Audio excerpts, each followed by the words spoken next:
Hey people, James here, and I have got for you the as promised interview with Eric Greif. The interview is broken down into 4 different categories, talking about Eric himself, then death, then control denied, finishing with Chuck. With that quick introduction out of the way, let's get straight to the interview.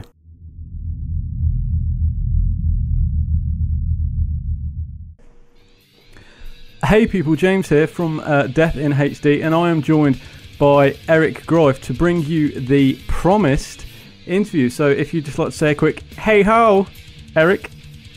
Hi, how are you all doing today?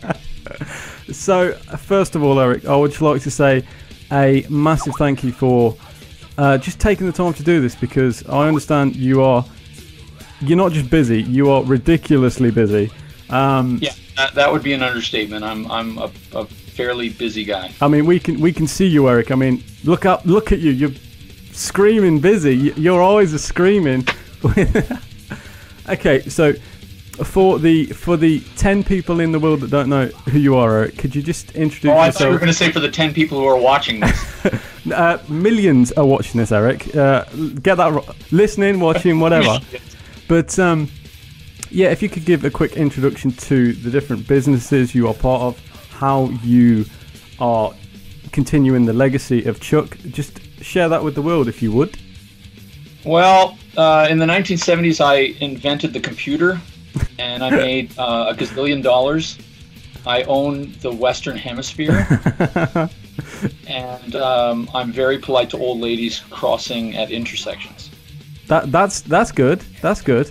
Now maybe we could talk a little bit about Perseverance Holdings. Oh, well, yeah. Perseverance Holdings is a corporation that owns the intellectual property of Charles Schuldiner. And I'm the president of said corporation and a partner in it with Chuck's mother, Jane, sister Beth, and Chuck's nephew, Chris Steele. Yeah, man, that's pretty cool. I mean, what's this other thing that you've got? The Orchid Hill. I mean, I noticed you've got like a English address as well as a Canadian to do with that. Yeah, well, I lived a number of years in England and relocated back to Canada 6 years ago with my family. And I'm a law guy and operate under the name Orchard Hill as my practice and represent several bands and do legal work. I'm also a lecturer in law, so I keep myself pretty busy. Now, Eric, if like me, for a lot of people, the first introduction to you would be the videos that you released through Relapse, the Relapse YouTube page.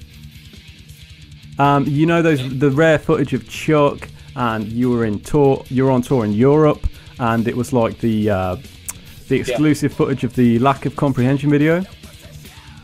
I mean, literally, my reference to you is like, she wears black leather. You know that dude. And it's funny. Yeah, I can understand that. I mean, a lot of the people that knew me are from another generation. I mean, from back in the 80s and the 90s. I was actually managing Death. Yeah, I mean, one thing which people might not know about you, which when I, stalked your history, you have many different professions. It's ridiculous. I mean, what are you? You're a lawyer. You're a businessman. I'm a draftsman. A disco dancer. Public urination facilities. What else do I do? Rake leaves. So you're a university lecturer. You used to produce music. I used to call myself a producer. I don't know if modern producers would call me that, but I did produce a few metal albums back in the day. And some rap, some ghetto, some rap stuff. Yeah, definitely, because I'm down with that. What else? Concert promoter. I used to promote concerts, and in the United States, among them, co-promoted Milwaukee Metal Fest, which is incidentally how I met Chuck. And I've just actually gotten back into promoting, sort of by stealth, here in my own market of Calgary. I mean, this year I'm starting to promote concerts of touring metal acts. Yeah, for sure. I mean, joking aside, you really are ridiculously busy guy. I mean, like I say, lawyer, businessman, family man, lecturer. I mean, you make me sound like Liam Neeson. Well, I don't. I don't know. I'm actually a workaholic. I'm also a sick guy. I'm always dealing with hospital visits and that kind of thing. We'll come to that in a minute, Eric. I was going to ask you about that, but before we get to the sad story where we play the. Hold on, I gotta screw in my peg leg. Hold on. But to give you credit, you know, because I'm sure you struggle with compliments like everyone else. Did you know? Like dickhead. Yeah. There's nothing wrong with that. You know, modesty. Did you know Tim Amart referred to you as the new Chuck? And even though I think Tim is absolutely crazy. What? Really? He said that? Yeah. But it was in the sort of context of like, it was to do with your drive, your perseverance. You know, it was, to me, it was like, what a compliment, you know, what a compliment to say Eric is the new Chuck. He obviously means, like, in a lot of ways, the continuation of All Things Death, because it is all about what you've managed to do. I mean, not alone, Eric, but... Hey, James, this is Chuck. I live within Eric's body. Killer. No, but you know what I'm saying. Like, no, that is an incredible. If it's true, I'm trusting you that trusting in you. He said that. You can go listen to that. I'm not making that up. You can go. Yeah, I don't even know how to. I don't even know how to respond to that other than with humor. Well, here's the thing, man. I mean, the way you've reacted clearly shows what you think of Chuck to even be compared to him. Well, hold on a second. His sister would definitely, who considers me and I consider her like a sister, she would say that it was definitely appropriate because we were both vain. We're both like girly men who like to stand in front of the mirror doing our hair. You should brush your hair then, Eric. You wreck. Yeah, so definitely we were similar in a lot of areas. We were the guys, we always shared hotel rooms on tour. So anyone who ever toured with us knew that the last guys to get to the bus were always Eric and Chuck because we were busy in front of the mirror, sharing pants and dancing, sharing shampoo. Yeah, and you do realize, Eric, I have broken this. We're not gay, the two of us, never. So, but yeah, I take it as a huge compliment. The thing that made us sort of an unstoppable team, and what made us implode at least a couple of times, was our similar personalities when it came to, well, ego, but also drive. And I think that he was a non-stop guy. We like to sit around, eat chicken wings and that kind of stuff too, and relax, but we were incredibly determined fellas. And I am definitely somebody who is a classical workaholic. I sleep with a BlackBerry under my pillow, literally, and I'm always running back and forth to the computer to complete something, even when I'm meant to be doing 10 other things. So, well, Eric, I have a lot to ask you. I've put all this together, and it's taken me quite a while. So, the Eric Greif part that we are still on is very tiny compared to. Yeah, let's get off of me because it's. I mean, I could talk about me all day, as my friends know. Yeah, fuck yeah. Yeah. I'm just a small sliver of importance in this whole scenario. I'm just a part of a team, and. Well, we're not quite done with you. We're not quite done with you just yet, Eric. We can't throw you away just yet. Could you talk about the Metal Crusade? Could you talk about briefly its origins? You know, from when Chuck was doing that, whatever that letter thing was, and then to where it's going to today with the website. Okay. Well, the Metal Crusade was the Death official fan club. It had a couple of incarnations in. Probably starting around 93, and it had its strongest period during the symbolic period. It was a personal crusade, for want of a better word, of Chuck's to get this thing going. I mean, he wrote the newsletter, essentially. he did all that stuff himself, and even created fictitious names of people who worked for the Metal Crusade. Yeah, which is a little trick that we always used to do, is to create funny, like Dick Head. Hi, this is Mr. Head from the Metal Crusade. That kind of stuff.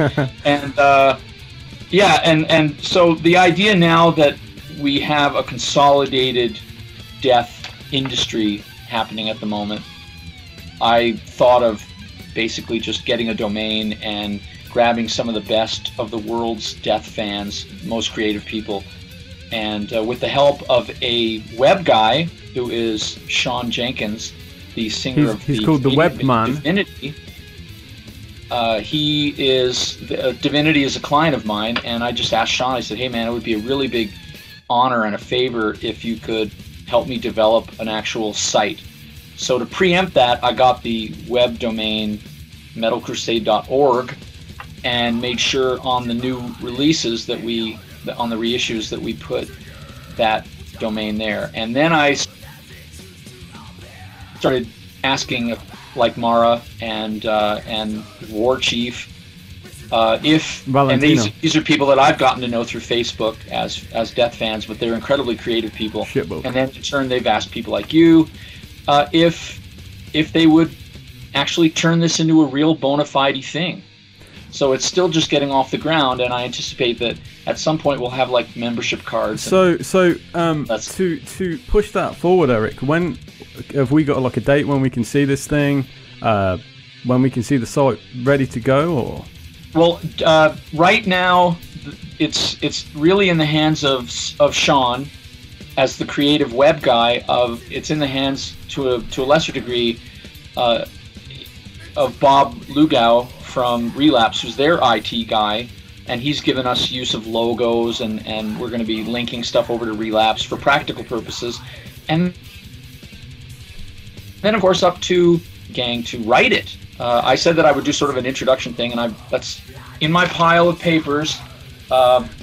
Maybe I can move this so you can see my gigantic pile of work. You've got piles, yeah. Eric. It is.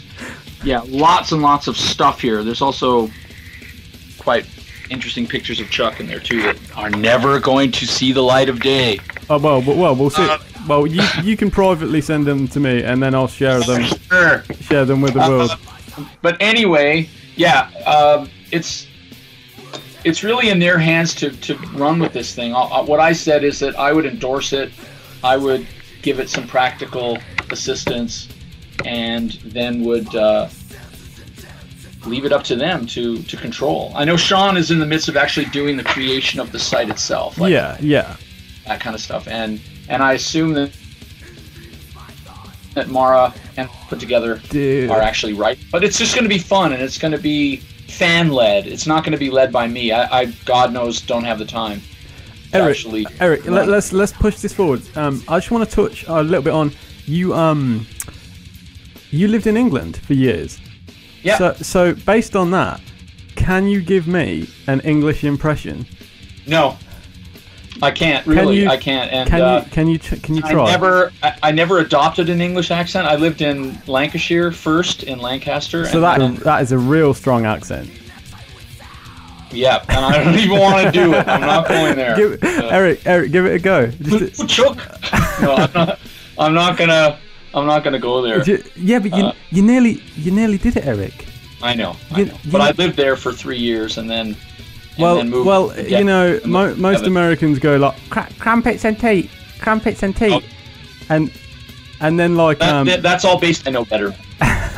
And then look, the very first thing I said in company was something like, "Crumpets and holy tea." Shit, I've slipped on the puddle and landed on my fanny. And people corrected me. Okay. Said it doesn't mean the same thing here, mate. But okay. I've never been able to do an English accent. Okay, well, we've nearly gotten to the end of the Eric Greif part, but it's basically all the Eric Greif part, because the questions are to you, Eric Greif, the Eric Greif, the one and only Eric Greif.